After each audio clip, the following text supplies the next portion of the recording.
Il n'était pas loin de 100 le week-end dernier pour confirmer parfois avec éclat le succès de l'une des bases les plus solides du sport automobile français depuis 27 ans.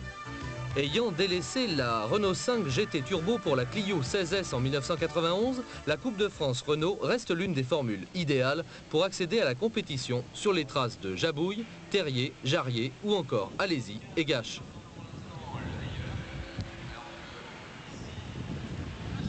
Notre philosophie est de d'utiliser en compétition une voiture aussi proche possible de la voiture de série. Donc les pièces ne sont pas d'un niveau de prix très élevé, etc. Ce qui fait que nous pensons que les concurrents sont très heureux de venir participer à cette coupe puisque les frais sont limités. Notre confrère de l'équipe Francis Rest n'avait pas hésité à venir dans un baquet percevoir ces bonnes vibrations.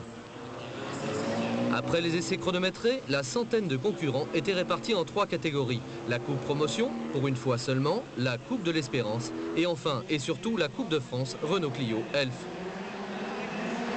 Une garantie pour sélectionner les pilotes en fonction de leurs mérites respectifs. Les machines étant très proches les unes des autres et rigoureusement contrôlées. Une fois que la meute est lâchée, les 182 000 francs de prix distribués lors de chaque épreuve n'ont plus d'importance.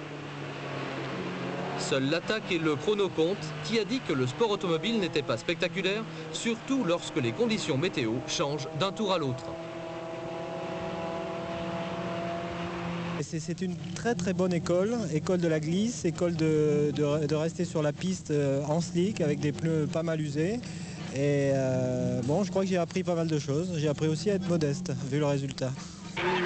Pourtant, Francis, lui, est resté sur la piste, alors qu'aux essais, Richard Gérès, un peu aidé peut-être, a mordu la poussière.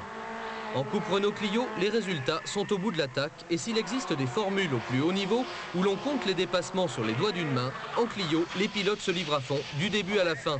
Et les figures de style découlent d'un engagement total. Sur le Bugatti transformé en patinoire par la pluie, Jean-Marc Morizet est resté seul maître à bord. Mais dans son sillage, la meute n'était pas loin. Galmard, Maté et Causin le serraient de près, mais Vanley s'est ouvert la voie de la 2e place. Le drapeau à damier calme la tempête et Morizet nous donne des nouvelles du front. Avec Galmard,